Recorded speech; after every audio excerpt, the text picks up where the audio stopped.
বাংলার জমিনে অসংখ্য ওলি আল্লাহরা আজ আমাদেরকে নামাজ শিখাইছে, দাড়ি রাখা শিখাইছে, টুপি শিখাইছে, ইসলামকে পৌঁছাইছে। আজ আমরা তাদের বিরুদ্ধে কথা বলি। বাবারা, ভাইরা, কোরআনের মধ্যে বলা হয়েছে যারা ওলি আল্লাহ তারা হলো আমার আল্লাহর বন্ধু। আর আমার আল্লাহ কোরআনের মধ্যে ঘোষণা করে দিয়েছে যারা আমার বন্ধু দুনিয়াতেও ভয় নাই, আখিরাতেও ভয় নাই। আমার বন্ধুরা, আমার ভাইরা, আল্লাহ তাআলা কোরআনের মধ্যে কথাও বলেছেন, কুল ইন কুনতুম তুহিব্বুনাল্লাহ ফাত্তাবিউনি ইউহিব্বুকুমুল্লাহ ওয়া ইয়াগফির লাকুম যুনুবাকুম ওয়াল্লাহু গফুরুর রহিম। আল্লাহ নিজে বলতেছেন, হে নবী, আপনি আপনার উম্মতদেরকে জানায়া দেন তারা যদি আমাকে ভালোবাসতে চায়, তারা যদি আমাকে অনুসরণ করতে চায়, তারা যদি আমাকে মুহাব্বত করতে চায়। আচ্ছা, এখানে যারা আছেন সবাই এক বাক্যে বলেন তো, আমরা আল্লাহকে বিশ্বাস করি তো? জোরে বলেন তো। আল্লাহকে কোনোদিন দেখেছেন? জোরে বলেন দেখেছেন। কিন্তু না দেখে বিশ্বাস করেছেন, এর নাম হলো ঈমান, ঠিক কি না? আমার ভাইরা, তুমি দুনিয়ার মানুষদেরকে জানায়া দাও তারা যদি আমি আল্লাহকে ভালোবাসতে চায়, আমি আল্লাহকে পাইতে চাই, বাংলাদেশে পাওয়া যাবে, ইন্ডিয়াতে পাওয়া যাবে, পৃথিবীর কোনখানে আল্লাহ পাওয়া যাবে না। আল্লাহ থাকে মুমিনের কলবে।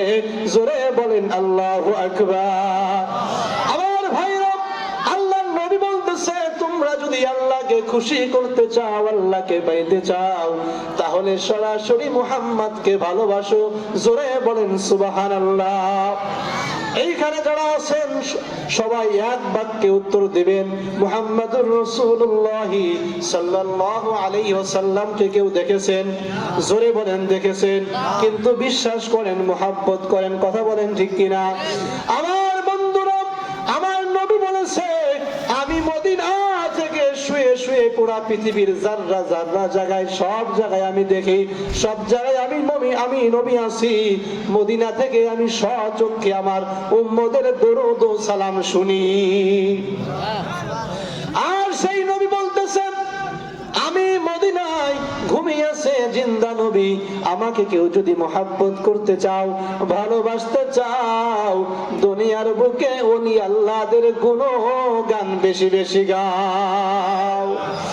আজ আমরা কিছু আলেম শিরানি আছি, ওলি আল্লাহদের বিরোধিতা করি না করি? জোরে বলেন করে কি করে না? আমার ভাইয়েরা, আমার বন্ধুরা, আমি যে আয়াতে কারিমা তেলাওয়াত করেছি, কোরআনের বাহিরে না ভিতরে? জোরে বলেন বাহিরে না ভিতরে? সেই কোরআন কি পৃথিবীর কোন মানুষের লেখা না, সেই কোরআন হলো সরাসরি আমার আল্লাহর ভাষা। জোরে বলেন আল্লাহু আকবার। আল্লাহর রাসূল হাদিসের মধ্যে আছে, যেই ব্যক্তি পবিত্র কালামুল্লাহ তেলাওয়াত করবে সে যেন আমি আল্লাহর সঙ্গে কথা বলে। বলেন সুবহানাল্লাহ। নারায়ে তাকবীর, নারায়ে তাকবীর, নারায়ে রিসালাত, নারায়ে রিসালাত। প্রধান বক্তার আগমন। জোরে বলেন প্রধান বক্তার আগমন। ঢালারচরবাসীর পক্ষ থেকে, ঢালারচরবাসীর পক্ষ থেকে লিল্লাহি তাকবীর, লিল্লাহি তাকবীর। সম্মানিত সুধী, যে কথাগুলো বলতেছিলাম, কোরআন পড়া, কোরআনকে মুহাব্বত করা, সে যেন আমার আল্লাহর সঙ্গে কথা বললো। সুবহানাল্লাহ বলেন। তাহলে আজ আমরা যারা ওলি আল্লাহদের শানে মানে বেয়াদবি করি, আমরা যে তরিকার মুরিদ হই না কেন, আমার পীর মুর্শিদ বিশ্বলি খাজা বাবা ফরিদপুরে, সেখানে আমরা অনেকেই গিয়েছি, হাজার হাজার নয়, লক্ষ লক্ষ মানুষ বিশ্ব জাগের শান্তির মঞ্জিলে যায়। আচ্ছা বলেন তো দেখি, সেইখানে আমরা কিছু পাইছি বিধায় তো যাই? কথা বলেন, জোরে বলেন, পাইছি বিধায় তো যাই? সম্মানিত সুধী, সেখানে আমরা পেয়েছি মানুষের সঙ্গে মানুষের ব্যবহার কেমন হবে, এটা আমরা পেয়েছি। জোরে বলেন। সম্মানিত সুধী, আজ আমরা বিশ্ব জাগের মঞ্জিলে গেলে আমরা মদিনার সেন্ট পাই। জোরে বলেন আল্লাহু আকবার। সম্মানিত সুধী, আমার রাসূল বলেছে, যারা হক্কানি উলামায়ে কেরামের সঙ্গে থাকবে, যারা হক্কানি উলামায়ে কেরামকে মুহাব্বত করবে, সে যেন আমি নবীকেই মুহাব্বত করলো। সুবহানাল্লাহ বলেন। তাহলে আমরা যদি বিশ্ব জাগের মঞ্জিলে গিয়ে বিশ্বলি খাজা বাবা ফরিদপুরকে মুহাব্বত করি, তাহলে আমার রাসূলের মুহাব্বত করা হবে কিনা বলেন? জোরে বলেন হবে কিনা?